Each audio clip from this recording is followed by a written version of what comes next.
What's up guys, in this video I'm going to be checking out Xylon ROM for the Nexus 4. I know a lot of you have been wanting me to test out this ROM, so here it is. I've installed it fresh. I haven't installed any of my own apps yet. This is pretty much running as it comes. As you can see, I've already made some changes. I've put the clock in the center. I've changed some of the icons over here. There is a lot to show you here, guys. First, I just want to show you what it comes with installed, pre-installed. So I didn't install any of these. You can see it comes with sound recorder, DSP manager, and a file manager, which is really nice to have because it's one of the first things you always need, and you always end up going straight to the Play Store to download it. So it's nice to have. Now, I know I normally talk about the performance, guys, when it comes to ROMs, but the performance on most of these ROMs are pretty damn similar now. They're all very good. They're all pretty much running the stock Google kernel, so you'll get more performance if you go ahead and install a custom kernel like Franco or Trinity. So I'm not really going to say much about the performance.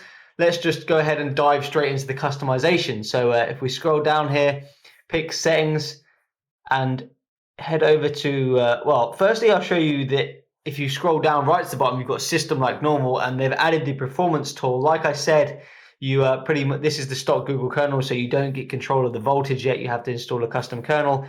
But what you can do is change the I/O scheduler. They've added deadline and Noop, which you don't normally get. That's pretty much all you can do. You can downclock it if you want to, and there's a few different memory management things you can do as well. But that's pretty much all I want to say about the performance. Let's get into the main stuff. Let's get onto the customization.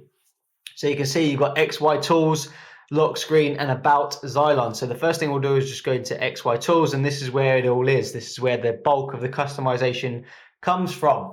So yeah, let's do it. We'll start off with the general UI. We'll click into here, and you've got a hell of a lot of different options. You've got CRT, screen off and screen on animations. You can tick that if you want to. I'm not going to do all these different things, guys, otherwise the video will just drag the hell on. You can change the LCD density, the custom carrier label, pretty standard for most ROMs here, guys. You can have notification counts. You can have a status bar brightness slider. That is one of my favorites. So you can see you can up the brightness and down the brightness. That's one of my favorite things to have on a custom ROM, and a lot of them do. You can see I've already ticked enhance recents panel. So when you click it, you can see how much free RAM you've got up here. Kind of nice. You can also choose the notification background just like you could on Carbon. So when you pull this down, you get a different background here instead of the see-through kind of grey one. So you can choose what the hell you want, and you can make it more or less transparent by using this slider here. So you can see it restarts the launcher, and then you can change it. I'm not going to bother showing you the background because I don't really have any pictures. Right at the bottom here, you've got UI modes. So if you want a tablet or phablet UI, you can go ahead and click that, and you don't even have to reboot. You can just see it starts the launcher again, and now we're in a tablet mode, and you can see down here you've got the tablet toggles and stuff like that. Kind of nice. I know a lot of people like that. You've also got the a little expand sign down here, and if you click it, you can stretch to fill the screen or zoom to fill. That's kind of nice to have. And again, if you click phablet, you can have the phablet mode, and there we go. So when you pull down, what is the phablet mode? I don't even know. Nav bar stays at the bottom in landscape. Okay, there we go. So if you turn it to landscape, you can see the nav bar actually goes to the bottom instead of staying on the side like it does normally. So yeah, nice feature to have. I'm going to leave it on the phone because I like the phone mode anyway. And also, obviously, you've got the enabled dual panel mode that most ROMs have now. If you tick that, guys, when you go into settings, you'll get that kind of dual panel mode, basically, where you have the settings on the left, your toggles, and you can see the information on the right. Yeah, moving on. So next up, guys, we've got themes, and Xylon comes with its own theme, and you can see it here. If I activate it and apply, you can see it had an error there, but it does actually work anyway. It changes the theme, and you can see here it already looks different in the settings. If I pull down the notification bar, it's 100% transparent, and it actually looks kind of cool. I actually really like it. The images here are black and white. You can see they've changed the icons here, and it also, I believe, changes the wallpaper. Yeah, that's right. It changes the wallpaper to this really bright one, which doesn't turn up well on my camera, so I'm actually just going to change that back to the phase beam. But yeah, I mean, look at that notification state. It looks kind of nice being 100% transparent. You can see the notification is also transparent, so it looks kind of nice. I like that theme. Like I said, that comes with it, so you don't have to install that. We'll dive back into it, but that's the theme manager. You can do what the hell you want with that. Moving on to the navigation bar. If we click in here, guys, You can see the navigation bar. This is the navigation bar down here. You can change everything: location, visibility, the button quantity. So you can have up to 7. If you add those, you can see it makes them smaller and adds them. And you can change what they do here. I put the 4th to be a kill task button. You can see there it's the X. So if I click that, you can see it kills the task. Very nice. It works very, very well. I've got to say, this ROM is very impressive. You do get a hell of a lot of options here. And let me just put this back to normal because, you know, otherwise it'll confuse me a bit later. You can change everything here, guys. Button glow animation, navbar height. So if you want it to be a little bit smaller, for example, 24, you can see it's a lot smaller now. Leave that back on the default. The width, if you click the navigation bar background, guys, this is where you go if you want it to be transparent. So you can see it's 0 at the moment. You can obviously change it to a certain color like white, black, red, whatever the hell you want. If you put this to 100 and go back to the launcher, you can see it is now transparent. So that's a nice feature to have. And you can see transparency mode here. You can change where you want it to take effect. So that's nice. You can also change button color, nav bar transparency, the glow. You know, there's a hell of a lot of options here. It's just ridiculous. So we're still in the nav bar section here, guys. And you can see I was talking about the navigation bar targets. So this is how the Google Now thing works. You can see here we've got 1 target. You can change the number of targets to 2 or 3, and you can make or have different applications here. So it's not just Google Now. You could have Facebook or, you know, WhatsApp or whatever the hell you wanted. You could have it there as well. So you can add that. You can see here as well, we can, like most custom ROMs now, get rid of the nav bar. And just by ticking this button, you get rid of this nav bar. I will say that the ROM itself does have Pi, which is a nice feature. I've got it enabled. Obviously, you get all the good stuff with Pi here. You can change the Pi settings. You can change the color, the trigger area, Pi size. I said that twice. Pi style, item gap, Pi gravity. You know, all that stuff you can go ahead and change there. And if I go ahead and quickly change or turn off the navigation bar here, you'll see the Pi turns up, and it's the nice version of Pi as well, where you get your notifications up here, but I haven't got any to show you at the moment. But yeah, that works very nicely. So I'll leave that on for now. But that's the navigation bar section. If we move on to the status bar, guys, you can pretty much do exactly the same with the nav bar. With the status bar, you can change the transparency. So if we put it to 100% and go back to the home screen, you can see now the nav bar is transparent. I kind of really like the transparent nav bar, guys. It's awesome. So yeah.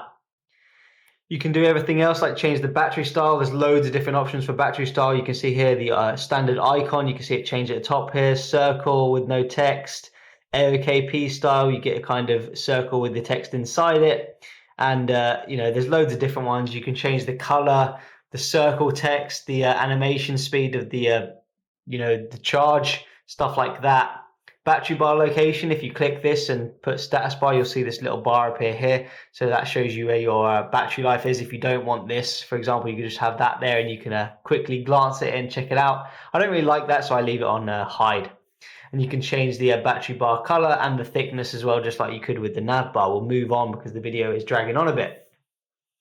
Now the clock, you can see pretty much already what you can do with the clock, because I've already done it. You can center it. You can change the color clock style. You can pretty much do whatever you want. Colors everywhere, so it will change the clock color from whatever other app you're in. So it's kind of nice. Or you can just use the default colors like normal, and again it has to restart every time you do something. Clock style, you can see I've got it in the center.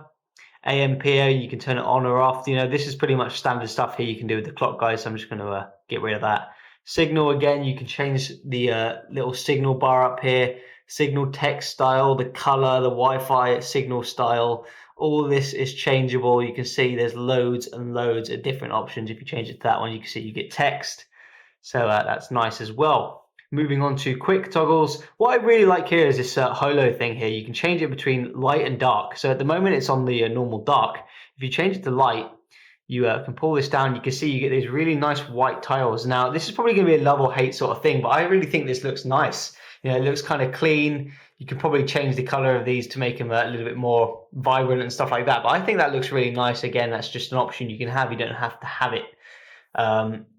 You can see you can obviously change the different toggles. You can see here you can add loads of different ones. You've got the toggle order, the toggles per row, you know, all that good stuff you've got there. Moving on well, we've done Pi. Now, what I really like about this ROM, guys, is you can change what the LED does within the ROM. You know, you don't have to have another app like LightFlow. I think this is absolutely fantastic. So say you click into LED here and you can see this is how it runs. Basically, you can select an app, for example, Gmail, which I've already done. You can press the light here and you can change it to any color you want. For example, green. Change it to green. You can change it how long it's on for. So you want it to be on for, I don't know, 3 seconds and be off for 1. You can do that and you can test it here. And if we turn off, you'll see it's green. It stays on for 3 seconds, is off for 1 second and comes back on for 3. Now you can change that to however you want. You know, you can have it on for 1 second and have it off for 0.2 of a second. Test that. You can just see it flashes loads. I mean, you'll probably waste a little bit of battery power doing it like that, but at least you're not going to miss anything. It's a really nice feature to have, and I really like that because you don't have to install another app. I think that's absolutely fantastic, and you can have all your apps with different colors and stuff like that. And once again, it's not a paid thing, so it's really nice. And then right at the bottom here, guys, you've got power menu. Power menu is pretty standard stuff. You know, when you hold the off button, you get all this different things: navigation bar, screenshot, expanded desktop mode. So if you turn that on, you can get rid of the status bar and have a real full screen environment. You can just see how big that screen looks compared to when you have the nav bar and status bar. It looks really nice. So that's a nice thing to have, expanded desktop mode. Most ROMs do have that. And that was pretty much it in here, wasn't it? Yeah, it was. So we'll go back out and you can see here we've got lock screen customizations. Another nice thing to have. Everything here again you can change. You know, you can change the background wallpaper, you can maximize your widgets, you know, you can use widget carousel, allow all widgets. You know, you've got so many different options here on the lock screen. In terms of what I think of this ROM, it's really nice. In terms of what I think of it versus Carbon has most of these settings, but I do think Xylon has a few more that are really nice. Mainly the LED one. I love having the fact that you can change the LEDs from within the ROM. You know, you don't need another app. I think it's absolutely fantastic, and this might be the reason you pick this ROM over the others. I mean, all ROMs have their fantastic things about them, but Xylon right now is one of my favorites due to the fact that it has the extra LED customization, which you don't need an extra app for. In terms of everything else, you know, you can change everything. You've got the themes, you've got the general UI here, navigation, status, clock, signal, quick toggles. You can change everything you want with Xylon. It's really nice, really quality. Yeah, that's pretty much it, guys. And obviously it does have the awesome Pi. So that's Xylon for the Nexus 4.